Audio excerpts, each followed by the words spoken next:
What's going on, guys? Welcome back to United View. It's your late night view. It's late somewhere. I know every time we do this show, some people go, where I am, it's not late. It's true. It's true. There are different time zones. I see this all the time with people in the chat. They'll say, well, I'm over here in like America. It's 5 hours behind and all this kind of stuff. It's not late where I am. It's late somewhere. And it doesn't matter. It doesn't matter. We're here to talk about Man United. We're here to talk about all the things going on in the world of Manchester United. I'm joined with DJ and Jack tonight. I'll start off with you, Jack, because you were actually at the game last night and you didn't have an opportunity to share your thoughts. So before we get into is Ollie lucky, before we get into Donny van de Beek, before we get into a lot of things that we're going to get into, what did you make of the game? Well, it's very hard not to echo some of the points you've just raised, though, in expressing my thoughts on the game. But I'll try and sum it up in short, I guess. When I was at the game, it was really just a tale of like two emotions. But when Ronaldo scored, I'm just going to literally fast forward to the end of the game. When Ronaldo scored, it was limbs. I was so fortunate. I feel fortunate enough to go to games and, to be at a game like it was last night in a moment like that. I'm not saying the game as a whole because we'll obviously go into that.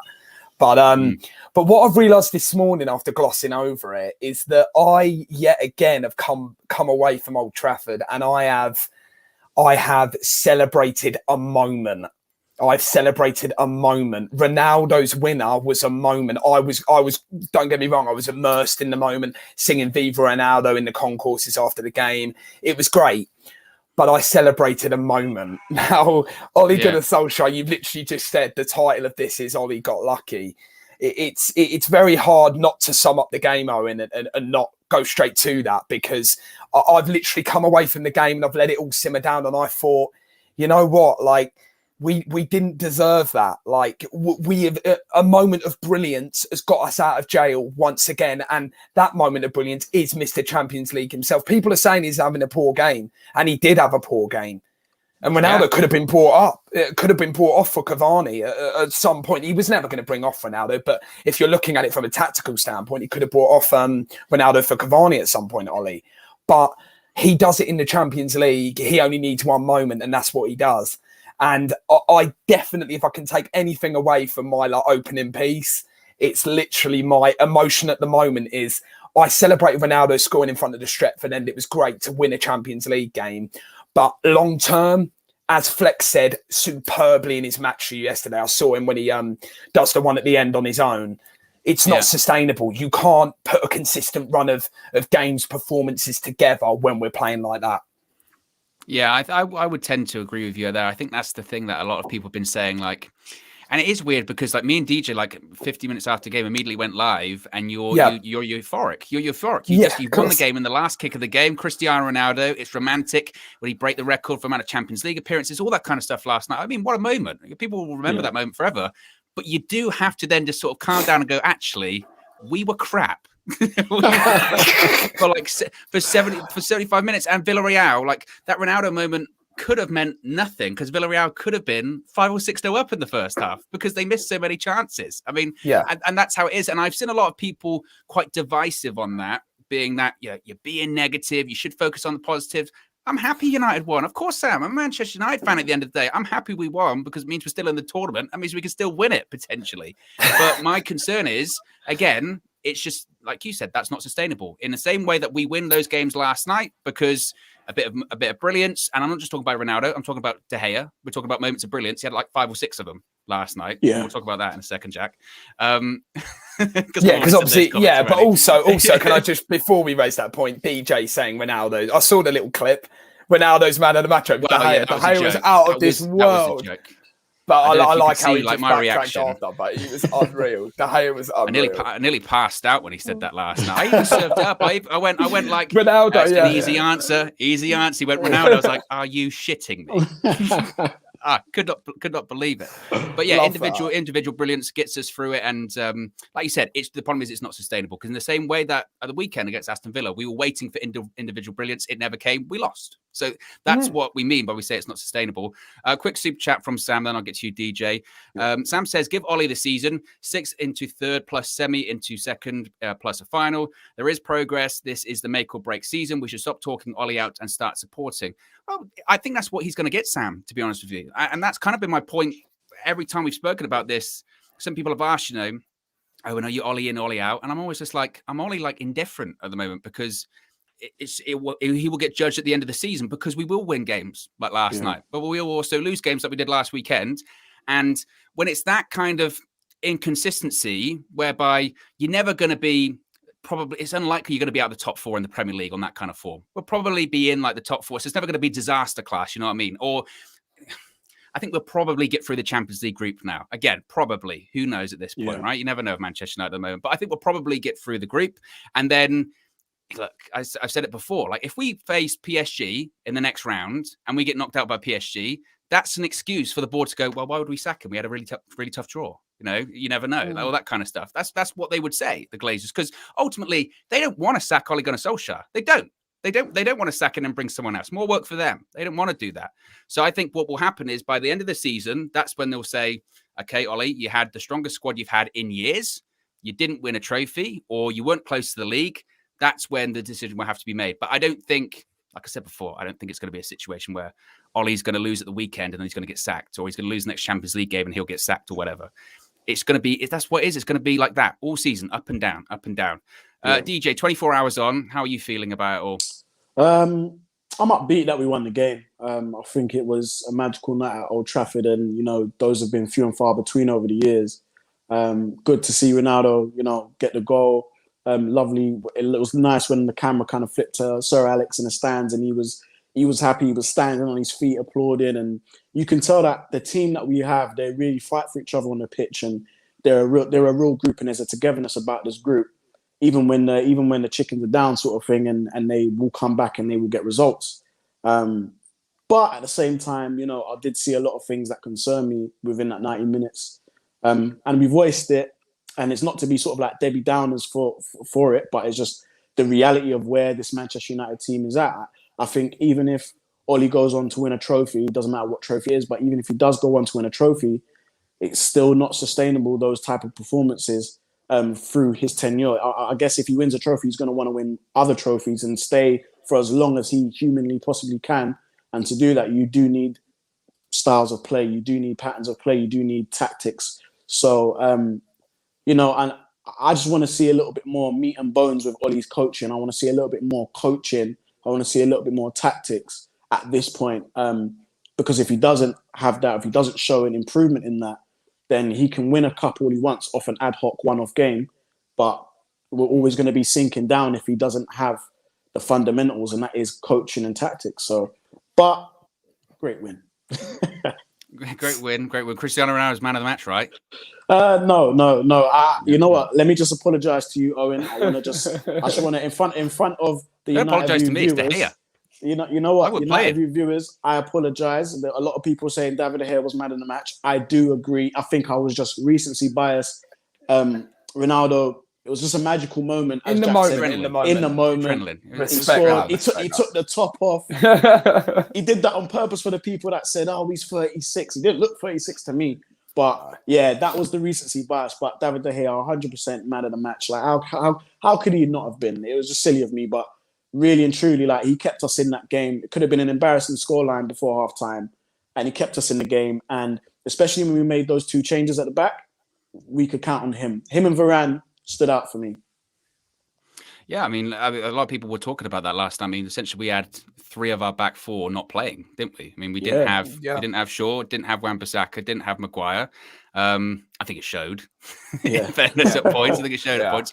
But talking about Ollie, because this is why we said Ollie gets lucky, because he did mention that he got lucky, essentially. In some of the quotes he said after the game, this is what he said. He said, "This is what happens here at Old Trafford. It's happened so many times before," referencing, of course, the late winner.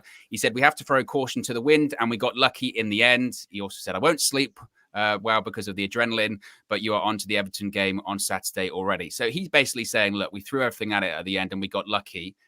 That is, and again, I've seen this comment quite a lot, that is Manchester United's style historically, right? We won Champions Leagues doing that. We've won titles doing that. That's like, success at Old Trafford and just in Europe and in the Premier League and in any competition has been built on that throughout the years. Late goals, Fergie time's a thing because that happened so many times. But I was having this conversation earlier today with a friend of mine, and I was saying about, the whole scoring late on, and that's people talk about United DNA, etc. But the thing is with like Fergie is like you expected it late on, and it might be a case of we might have played well for the majority of the game, but they'd been really firm, but we played really well, or we were top of the league, or we hadn't previously been dropping points, etc. Like, and this is kind of the difficult thing with it, Jack. Like we were saying last night, does it build momentum? Of course it does, because it's a great moment. But do you see like that last minute goal last night as like, oh, that's going back to the old United? Or do you just see it as, Ollie's got lucky, he's got great players in his team, that's what happens? I think it was very nearly an experiment gone wrong, because he actually tried the kind of 4-3-3 last night. When you actually saw it in game, even though we lined up as a 4-2-3-1, just things like that DJ was saying tactically. Like McTominay was kind of sitting, and you have Pogba and Bruno kind of doing their thing going forward. But what that left Ronaldo was really isolated. And really for large spells of the game, even though he played poorly on the ball, he didn't really have a lot of options out wide. And I don't know what it looked like on TV, but Sancho was being played down the line, and he didn't really have anyone to pass to, because you've got Pogba being man. And I will just say this, Owen, as well. Villarreal, credit to them. I thought Emre set up like with really like that they pressed us to the degree that they utilised their fast attacking players. I just want a quick note. Dan Juma on the left for them. He had Dallo in his pocket. I think he had his car keys, Dallo, everything. Not just in his pocket. He had him tucked up in bed. Yeah, everything Dallo owns, he had last night. Dan Juma's going to be a top player, and I think it's one to watch out for. But Dan Juma's running the show down the wing. I think they used their wide players well. And I've got to give Villarreal credit for the way they actually approached the game. But going back to United, I just think you're saying about Fergie and the late winners in the Champions League. It isn't like that now, because it's really hard. Like, I'm not comparing Ole Gunnar Solskjaer to one of the greatest managers to ever live, but I don't see comparisons with that team and the team we've got now. I do firmly believe we have got a togetherness, as DJ has said, and we've said countless times. I do think there's a togetherness about this group, but I think it's almost more a team of individuals being coached by someone that's inept. I hate to really just always be negative about this team, but it is just, we're waiting for an individual spark, and we've got an inept manager who's tactically just all over the shop. Like he tried to set up 4-3-3. It didn't work. Yes, we had bigger missions. We didn't have Maguire in the squad. We didn't have Shaw in the squad. I think Telles and Dallo definitely showed that defensively, like, they are poorer, like their attacking side of their game is far better. But I think we saw on Saturday against Villa, we still had our top players, and we had Shaw and Maguire starting, and we didn't really get any other result anyway. So you can't really use that. We're still the same regardless. So I think if you're drawing comparisons, in answer to your question, I can't sit here and say that we played well at all last night. I thought for large, but we could have been 4-0 down at half time. And I know we talk about playing the better teams, and we're actually better because it's the counter attack, but Villarreal were pressing us. They weren't as low block as we maybe thought in the first half. And that was Villarreal. No disrespect to Villarreal, but if we want to win the Champions League, like games against, I know we've only got to play what's in front of us, but I am concerned about this massive mega month we keep going on about. And it starts with Saturday against Everton, because Everton, I know they had a poor result against Villa, but they're no mugs. Like, Everton are a good side, and I feel like we could get exposed. Yeah, they're well coached, Owen. That's exactly it, mate. And we could get exposed yet again Saturday, and then we're sitting here like, oh, Ronaldo's got us out of jail in one competition, but we go to the Premier League with our full squad, and it's exactly the same, vice versa. So, yeah, I am still concerned. I'm not going to sit here after a win. I was well upbeat yesterday. I still am. Like, we salvaged, literally got something out of nothing. But I am concerned moving forward. And I still think Ollie isn't the right man to take us forward. I'll stand by that point. I was going to say, you did say you were Ollie out in the last stream. And it's I'm standing by it. When you say it. You can't go back, can you? DJ would. He's flipping flopper all over the place. Well, no, I will go back. Yeah, no, the Henderson stuff. I don't want people who That's know what me I was going to move on to. Well, yeah, just quickly on the Henderson stuff, just very, very briefly. Yeah. I'm loving watching David De Gea play at the moment. And I never thought them words would leave my mouth with, obviously, what I've said about Henderson. I still rate Henderson as a goalkeeper, but David De Gea is in the form, like some of the best form I've seen him in a United shirt. And yesterday just proved that. Some of the saves he was making, there were headers. I can't even remember the countless chances Villarreal had. Like, they were just splitting our back line, crosses into the box. But he looked really assured. His distribution was good on the whole. And yeah, I'm just loving watching David De Gea again. And I really hope he excels now as our number one. I do honestly, firmly believe that he is going to go and, keep that number one shirt now. Yeah, I would agree. Super chat from Salted Caramel says, win or loss, Ollie will survive this season. Ollie has peaked already and we may not progress any further. We played the exact same way last season. Certainly interesting. Holiday Low says David De Gea back to his best. Talking about De Gea, DJ, would you agree? Do you reckon he's back to his best? And I guess on the flip side of it, what does it even mean for Henderson now? Yeah, David De Gea definitely back to his best, and we can always measure him by his performances this season and in terms of points that could have been lost if he didn't play as well as he played. Amazing, probably top keeper in the world. I'm going to say it right this minute in terms of form. In the long run, he's always going to be up there, but in terms of form this season, he's outstanding, man. Seriously, outstanding. Like some of the saves, he has no business saving.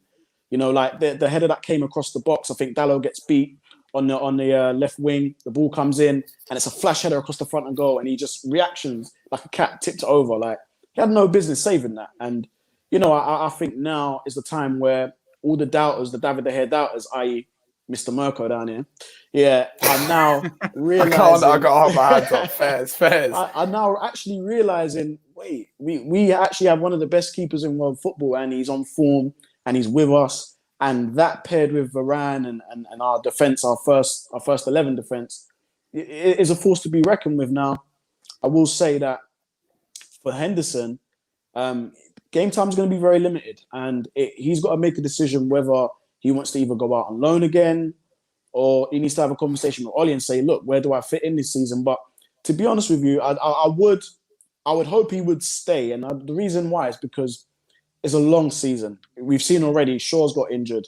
Yeah, there may be suspensions come in X amount of games. The games are going to be thick and fast, high intensity. So I'm expecting there to be a few injuries. Rashford's coming back, and I'm sorry to say it, guys, but injuries are a reality of football at the highest level. So I would want to keep him just to keep everyone fresh, and he's still a quality option to come in for David De Gea if David De Gea does eventually have a dip in form or just to have a rest. So for Henderson, I hope he does stay on for a little bit longer.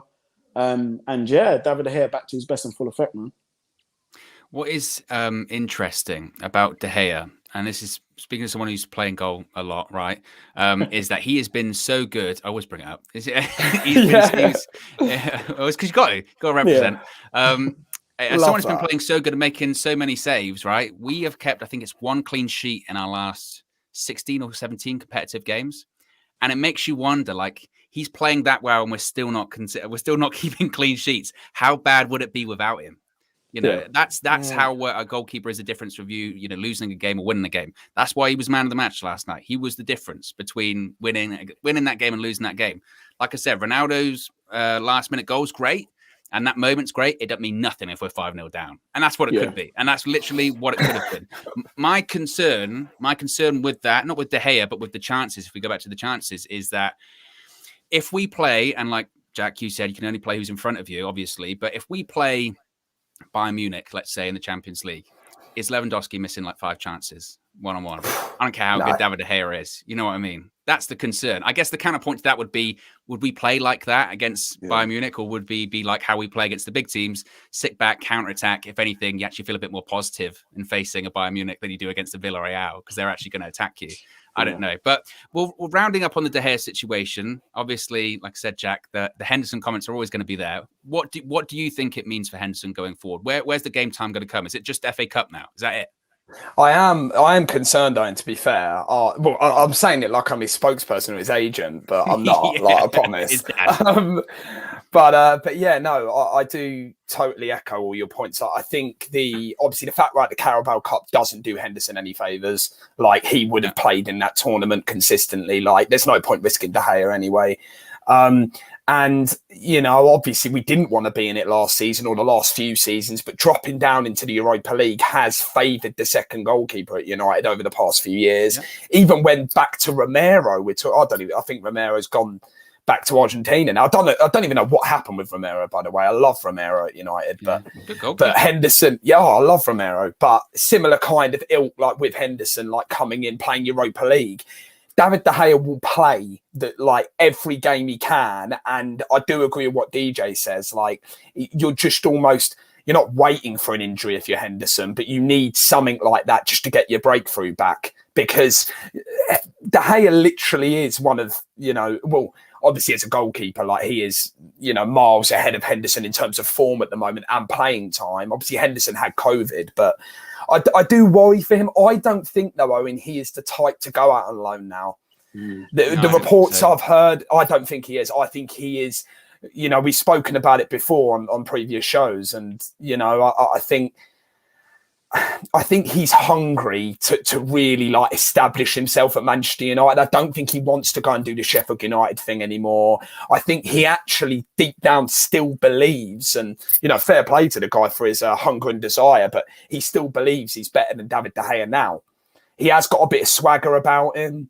If you read articles in The Athletic as such, like I remember they did a Henderson report a few months ago before the season started, and it was just saying that there's quite a bit of I don't know what the type of competition is, but De Gea and Henderson have this little thing going on where they're just constantly, like they always want to be the main man in training in terms of making the big saves. But I think when you look at it from a manager's point of view, it's probably not the best. For other positions, it's probably good. But I think as a goalkeeper, you really want to nail down number one. But I don't see Henderson going anywhere. So I think it's probably a position at the club where there is uncertainty. And as fans, we're kind of sitting here like, it's, great De Gea is playing. But behind closed doors, I am worried about kind of how the mood's going to be.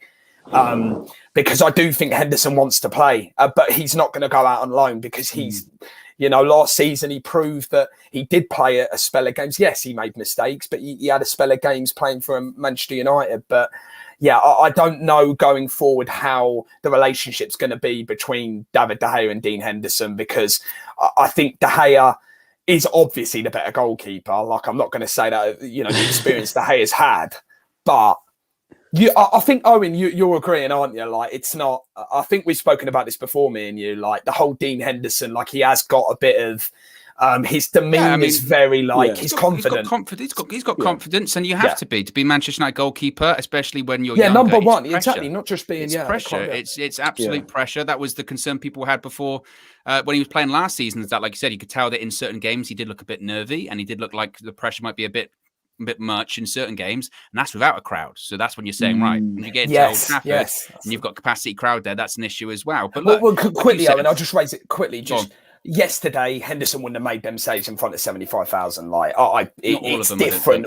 But I mean, like, as DJ was saying, like the one way like tips it over the bar. I just think De Gea's more, and it's all about the moment as well. You can have the greatest reflexes in the world, but it's taking the occasion with it. And I don't think Henderson's ready for that level yet. We've spoken about that as well, but I don't think he's going to go out on loan.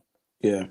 No, I don't think so either. I think at this point in his career, he's probably thought, I've done the loan, and I did the loan to sort of establish myself as a keeper that could play for United. I've played a bit for United now. It's either United or I go out, I leave permanently. But I don't think that will probably... Look, if De Gea plays a full season and Henderson barely plays, and imagine we go out the FA Cup in one of the earlier rounds, he would have played basically no games this season. That would be it for him. That's what he would be sort of thinking. So... I don't think he'll leave. I don't think he'll live to the end of the season, rather. But I think it might be a bit of a difficult one for him. And Blue Dabba Dabadai says, you can't say what it would be if we didn't have David De Gea. We have great goalkeepers, and that's it. No ifs and buts. Lindelof deserves praise. He was outstanding. Lindelof was good. He was very good. Well. He was very good. Yeah, Lindelof did play well last night. Be interesting to see if he starts at the weekend. Certainly, I'm not sure what the situation would be with that one, but yeah, I think he did play well last night. We'll move on. Talk about Donny van der Beek. A lot of people have been talking about him after last night. I don't know if you've seen the clips, both of you. Start off with you, start off with you, DJ. First of all, what did you make of the clip? And also the report that's come out today, it's Mike McGrath from The Telegraph, who has said that Donny van de Beek will look for assurances where he stands at Manchester United. He was expecting more game time in his second campaign at Old Trafford, rather than one full game in the League Cup and being taken off at halftime against Young Boys. What did you make of the clip, DJ? And what do you make of Van de Beek's future, if he has one at United? Yeah, so I'm not saying I'm a football professional, but within the professional world as a footballer, you don't actually want to see that. You don't really want to see players sort of react in that way. However, as a human being, I fully understand how he feels. I fully get why he's frustrated, why he's angry even at not being selected. Like, I get that certain players need time to bed in. I get that it's a brand new league. I get all of that stuff. You know, those quotes that managers will come out and say.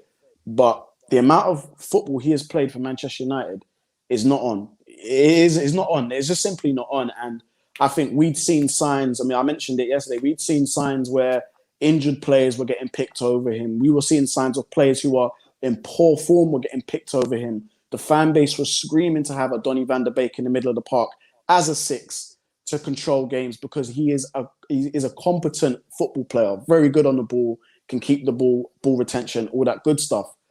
And we just have not seen, he's not been allowed a run of games. When was the last time we've seen Donny van de Beek get picked at least for 3 games in a row? I don't think it's ever happened, personally, right? I can't recall the time it probably ever happened if it wasn't pre-season. Yeah, exactly. And it's shocking because obviously we don't know what's said behind closed doors, but when he came, I'm pretty sure Ollie gave him assurances and said, you will play games because of the stock and where he'd come from and the prestige of the academy that he came out of. They produced some of the best players that we've ever seen, watch on the television or in person. Like, he has the potential to be a top player, but he just hasn't been given a fair chance. And I say fair. And a lot of people on Twitter will be saying, I don't understand this obsession with Donny van de Beek. It's not an obsession with the player itself. It's an obsession with the principle. Like, he deserves to have his chance, just like everybody else. And I think his reaction last night told me something. I think it told me that there may have been a conversation before that game, and Ollie said, you will get game time in this game. That's what I think. You notice he does it when Fred's coming on. No, not to drag Fred under the bus, but it was when Fred's coming on, and you get the impression Donny was like, well, wait a minute, if he's coming on, playing in the same position as I am, and it kind of did feel like, because it wasn't just Donny getting upset as well. You notice he throws his gum, which again, I'm not advocating that. Come on, especially in today's environment. But whatever. But also, it's the players around him were actually trying to calm him down. They were reaching over, being like, don't worry, mate, don't worry, all this kind of stuff. It was. Owen, the man's been humble for 12 months. We ain't heard a peep out of him. He's been smiling at the camera. Do you know how hard it must be to be a professional footballer, know that you're a good football player, see players that you are better than get given game time. You can't even get 2 games on the bounce, right? And you're seeing these players perform badly. You know that maybe the media and the fans are trying to advocate for you to play, get a chance, and still nothing. And then to top it all off, when the team does win and there's amazing moments, you want to be a part of that, but you probably just don't feel a part of that 100%. You want to go and celebrate with Ronaldo and be with Sancho and be with Pogba and Bruno. Yeah, you'll do it because it's your teammates, but you yourself have had no say in that, in those moments. And it's going to hurt his pride. It's going to hurt him as a footballer, because I guess he wants to get into the national team. Yeah, he's not playing games. So that anger, I believe, is warranted. And I think he shouldn't be penalised for that. He's a human being. He was probably promised game time, which hasn't panned out. And, I don't blame him for being upset. Maybe the reaction was a bit too deep from him. I think maybe he shouldn't have reacted that way. Save that stuff for Ollie's office or whatever, have a conversation with Ollie. But look, he's a human being. He's not being picked. We're still sitting here for however long. He's been at the club, a year now? It's coming up to a year? Something like that. Longer, yeah. Yeah, it's just over a year. Yeah, just over a year. We still don't understand why he is not being picked for Manchester United. And that is puzzling to us. It must be extra puzzling to him. So, yeah.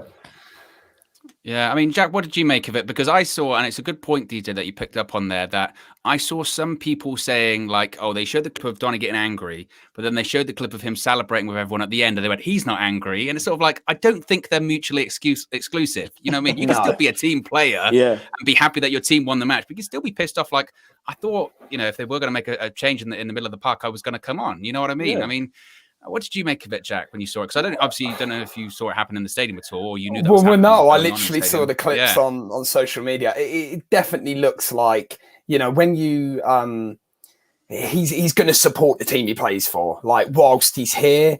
But the only thing I can put it down to, and I'm trying to not echo too many of DJ's points as well, but I think there may be a conversation between his agent and the football club, possibly, I reckon, the start of this month during the international break, because the window's shut.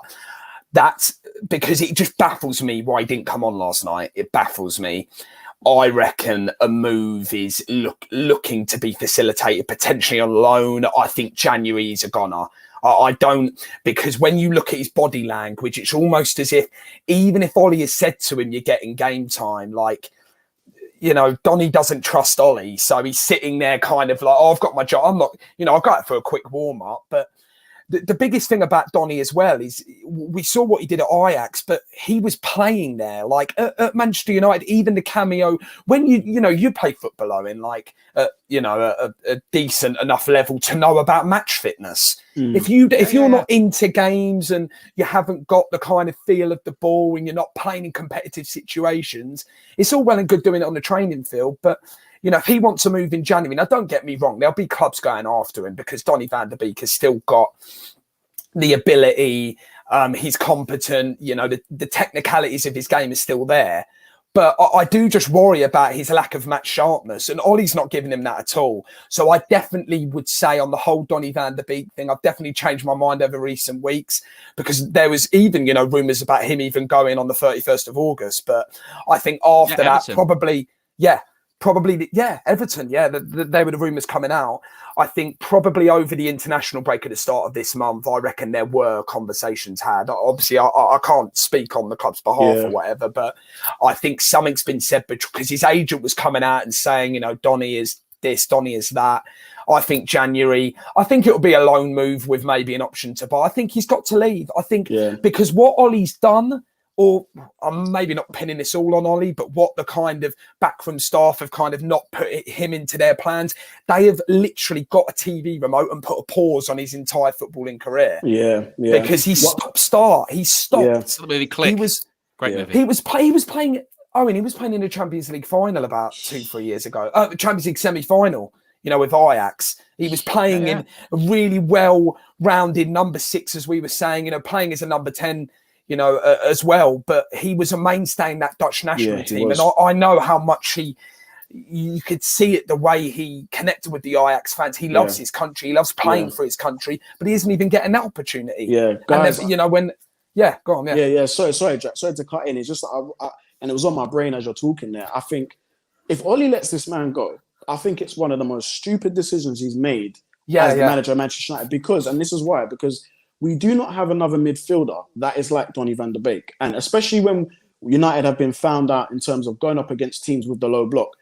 When Van der Beek has come on in the rare appearances he's come on, what I see is a very intelligent player in and around the box that, I know he's I wouldn't say assisted, but he's dummied a few passes into the box to create openings. He's very intelligent. And I think he is an ingredient that we can definitely use going against teams that are going to be stubborn and put 11 behind the ball. And I think when we start looking at teams that put 11 behind the ball for Manchester United, one, we have to look at it as it's flattering, because they look at that team sheet, they see Pogba, Bruno, Sancho, Greenwood, Ronaldo, right? And they're thinking, guys, if we give these a lot too much space, we're gonna probably get beaten 3 or 4 here. So what we'll do is we'll be stubborn and just put 11 behind the ball. Why? Because we know that this is an issue for this Manchester United team. For the amount of stars that they have, they cannot break down a low block. Donny van der Beek, for me personally, I don't know if you guys feel the same, but for me, when he's up against a low block, just his movement and his intelligence and his runs, it can unlock that little bit of space and the link-up play. And I think if you get rid of him, there's literally going to be no, no solution to breaking down a low block. I think you've got a player there that's ready made for that type of football. I will play devil's advocate here because I have seen some people. Because I've seen some people say this. One, and I don't necessarily that I agree with, but I've seen people say this. One, the fact that Donny didn't get brought on last night, but Fred did. Fred put the cross in for the goal. So technically, is Ollie justified in that? See, this is the thing. He is though, isn't he? He got it right. Technically, got it right. The thing is, though, has Donny even been given a chance to do that? He hasn't. No. That's I think that's totally fair too. I think another thing that I've seen people say, and it's the interesting other side of the argument is, and I'm not sure necessarily I buy into this one because I don't think you can judge, but some people have said, well, when I've seen him play, he hasn't really shown me anything. You know, he's just, you know, has he put in a stellar performance? Has he put in a stellar performance? But you look at the games. Yeah, but you look at the games when he's played alongside Matic in the pivot, then he has played 100%. Well. But then, I would agree. Like he had a couple of appearances last season, notably in the well, he scored on his debut. I remember him scoring. Like, that was that last season? He scored. Was it? The Palace game, wasn't it? And then the League Cup, he scored in the. But like the League Cup when he's playing with, I think he might have played with Pogba in the pivot, but more so back end of this season, last season, which I remember when he was alongside Matic, you could see he was breaking the lines. And you're talking about bringing Fred on, Owen. Like Matic came on, set up Lingard's winner against West Ham. Yeah. I know Donny van de Beek's capable of playing that pass more than Fred is. So, you put that switch and put, Donny on, but Ollie isn't going to do that. We know Donny isn't going to get picked. I've said it countless times. Passion and desire. Desire. Consider with your predicted lineups, putting Donny in, I fancy Donny here, like this and that. We're at the Carabao Cup, so, even if he was going to play, he's not playing in that. He's not going to start a game until January in the third round of the FA Cup. Yeah. Because even the games, boys, where we rotate, Donny isn't one that comes in as a starter. Yeah. He doesn't even get picked for them games. So in the Premier League over Christmas, he still isn't going to get a chance. Yeah, I've already said my goodbyes. I put a message out. I put something out on Twitter just saying, look, I think it's done. It's done now. Like, we can all speculate. And it's been sort of sad because I know throughout the last season and even beginning of this season, Donny van de Beek, if you ask any fan, has kind of been in most fans, not all, but most fans' predicted lineups they would like to see play in this Manchester United team. Yeah, but that's what I mean. Like, us as fans, like sometimes when you get players, like when we had Falcao and you've got an opinion, a proper opinion, we can't sit here as United fans and be like, he's played enough games for us to actually give a proper opinion of him and he's going to leave. Yep. He's going to leave. Like, we can't even actually sit here and give a proper opinion of Donny van de Beek because the games he has played, he's only played in dribs and drabs. Yeah. So I honestly think, just because I know Owen's going to come in now, but I honestly think if he had a run of games in this Manchester United team in a settled midfield, I think he would do wonders. That's just me. I think he would do wonders. Imagine Donny with 5 games under his belt, fluency, match fitness. He'd do wonders for us. Honestly, he would. But it's up to Solskjaer, I guess. It feels like he's going to be one of those sort of great Manchester United hypotheticals eventually. Yeah. What if he got that opportunity? It's like a Marvel show. What if Donny van de Beek played an actual game? We'll move on briefly and then we'll wrap it up. Obviously, the England squad was announced today, and once again, no Mason Greenwood in the England squad. I'm happy about that. What did you? Oh, interesting. I'll start off with you then, DJ. What did you? Why are you happy about that? Yeah, I think. For me, I know Gareth Southgate came out and said something about illness for Greenwood or whatever it was, but I just think that's Ole Gunnar Solskjaer saying, listen, he's our gem. We need him fit. We can't afford for him to get any knocks or injuries. Look, he's young. There's plenty of time to play for England. I know he's young. He probably wants to go and be a part of it and stuff and represent his country. And of course, he deserves the right to do that. But I just think, look, he's young, plenty of time to play for England. I think he's turning 20 really soon. I can't remember exactly when his birthday is, but he'll be turning 20 really soon. Days, I think. October time, October time, right? So plenty of time to play for England. I think United is a priority. It is priority. And maybe that's me being a bit biased, but for me, it is priority. We can't afford to have any injuries, especially to Greenwood, who's one of the main linchpins in this team. So I kind of get it. I know that's probably Ollie on the phone to Gareth Southgate, like, look, do you mind not picking him? We need him. We've got an important run of fixtures coming up. Can't afford for him to get any knocks or injuries or nothing. So I think that's maybe a mutual decision behind the scenes between Manchester United and England.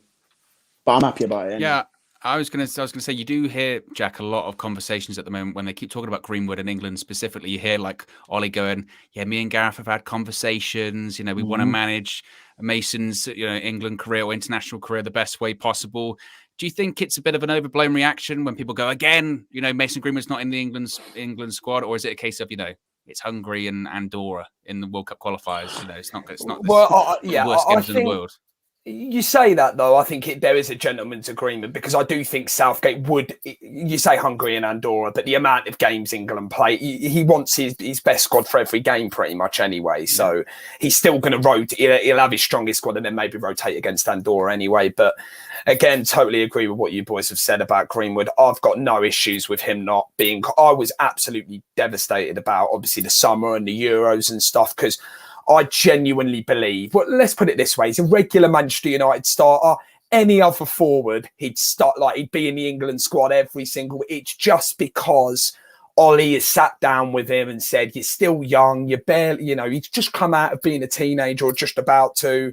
He's still so young." And I feel like we're going to see the best of Mason Greenwood. You see what's happened with Rashford, but I genuinely believe 3-4 years down the line, he will be, and I don't think I'm outrageous in saying this, but I think he'll be one of the best young forwards in Europe, without a doubt, in 3-4 years' time. So you're looking at it now.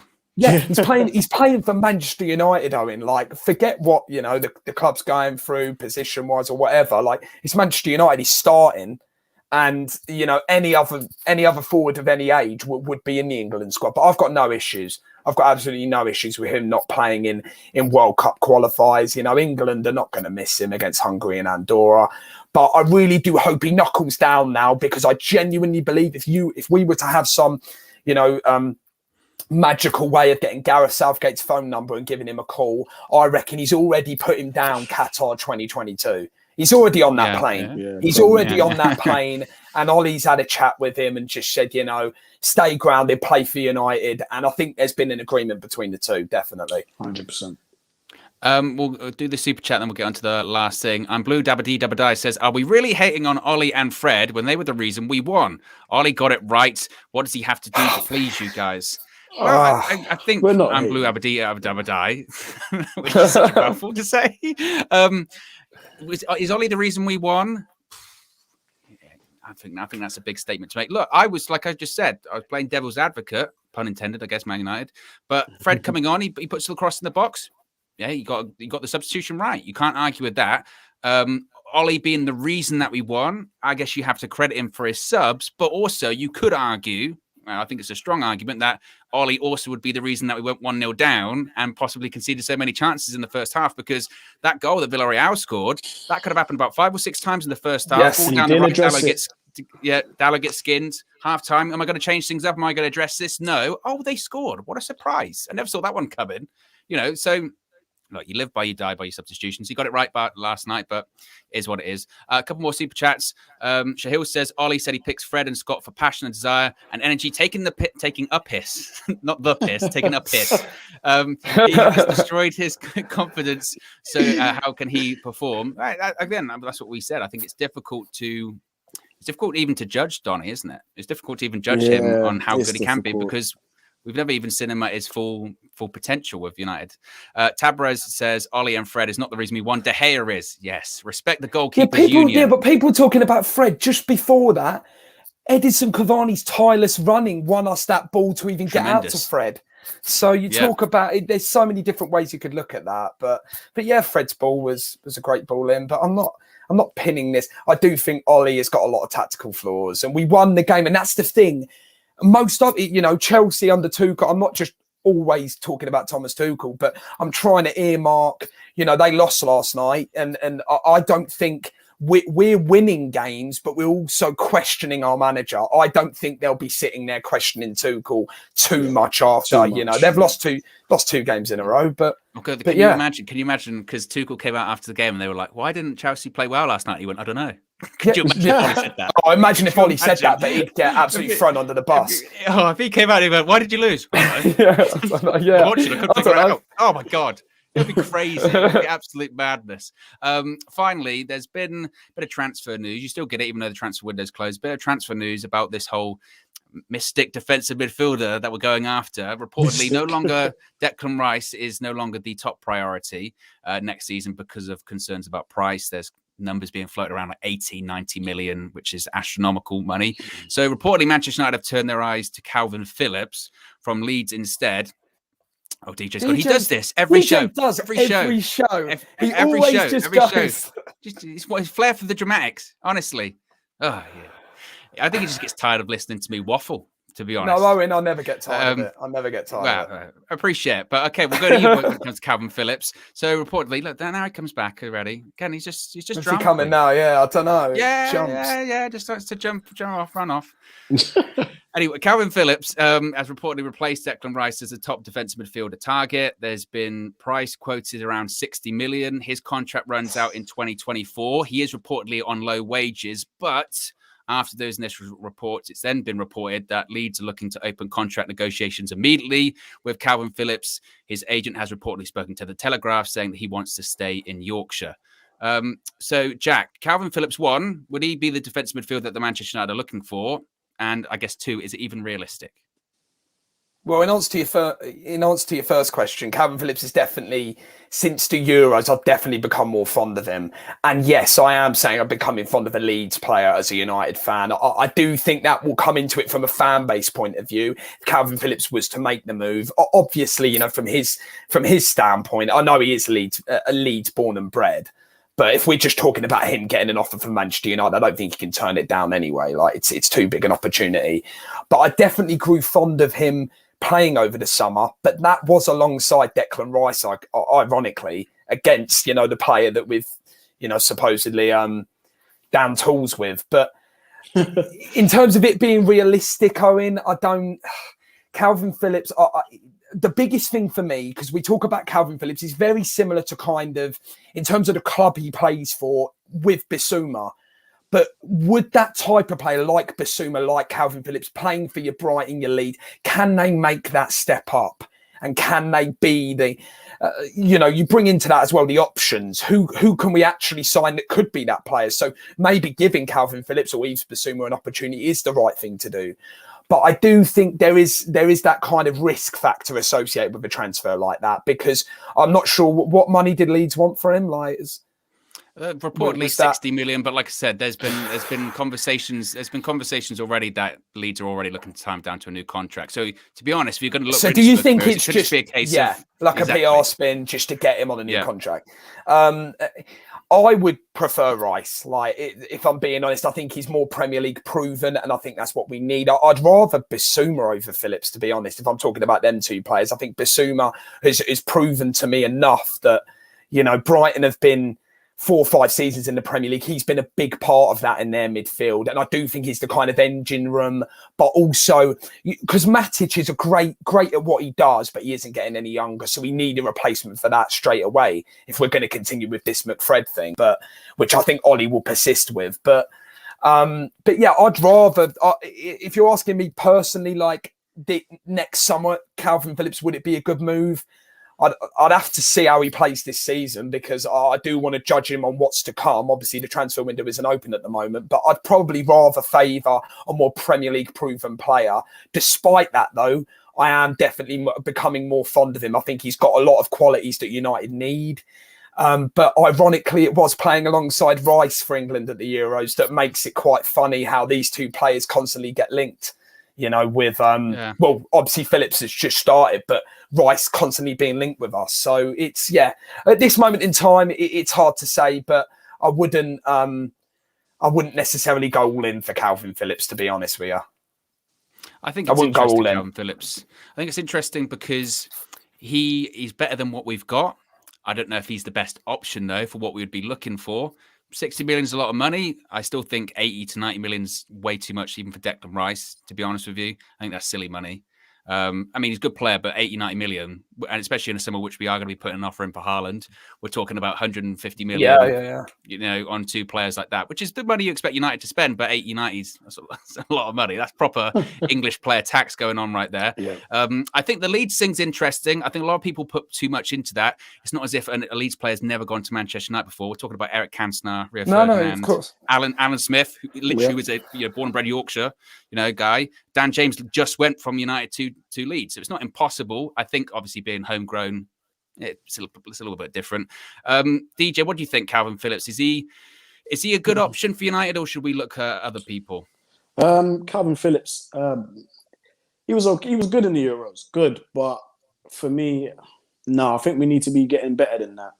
I always sort of liken top players to premium, and Declan Rice, is he a top player? He's a good player, very good player.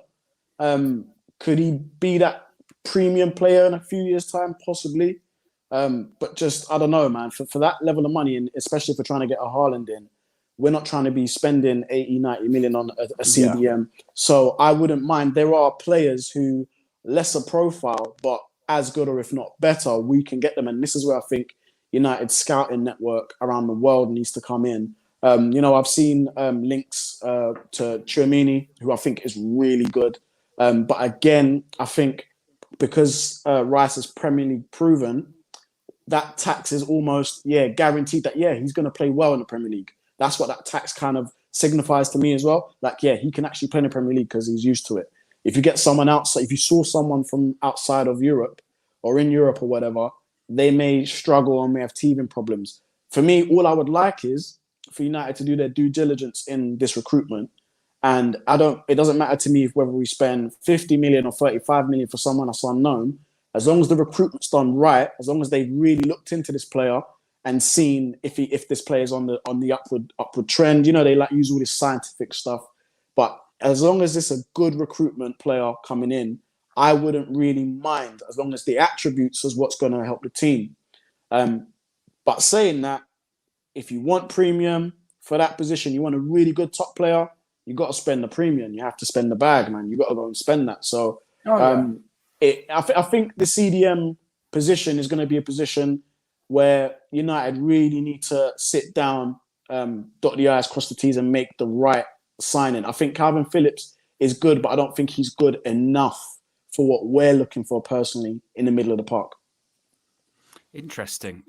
Well, look, this is the thing. We're going to hear a lot about this, I think, just until, not even in January. It's not going to get sorted in January, I don't think. I think it's going to be a next summer deal. Man United, summer, January business, unless it's like a Bruno Fernandes. Historically, we don't really tend just to do the big name signings in January, do we, I guess, anymore? So we'll have to wait and see. A couple of super chats before we wrap things up. Scott says, Ollie wouldn't start Rice even if we got him. McFred, passion and desire. Boogeyman says Ollie's style of play is called no tactic for those who are struggling to figure out his tactic. Moments FC till we die. And I guess that's a good way to wrap things up, isn't it? Not too bad. We'll be back tomorrow for a press conference and match preview. I'm going to be doing that at 2:30, I think, tomorrow. Press conference is at 1:30, so going to be going live at 2:30. Then obviously we've got the big game Saturday, so we're going to have everything from KG's match view, which is always just tremendous to watch. I don't know if you've seen that. KG's reaction. You can go watch it after this stream when we wrap up here. There's a highlights video that was put up this morning. It's like 20 minutes long, and you just see the full range of emotions. It's tremendous. It's absolutely tremendous. Like, I can't recommend it enough. Go and check it out. Before you do that, though, be sure to like and subscribe. We'll be back tomorrow and Saturday. Jack, where can they follow you on Twitter? Get the plugs in. At Jack Mirko United on Twitter and at _Jack Mirko on Instagram. DJ, what about you? At DJ Talks _ on Twitter and Instagram. I was saying before we went live, DJ's very, very responsive. I'm in there. I'm in there, man. He's very. He'll take all the takes. He'll take all the takes. You want to talk? Let's talk. I'm in there, man. I love getting involved with you lot, Dan, who's watching. So, yeah, man, they know me from there. Tremendous. Right. We'll speak to you again very, very soon. Peace.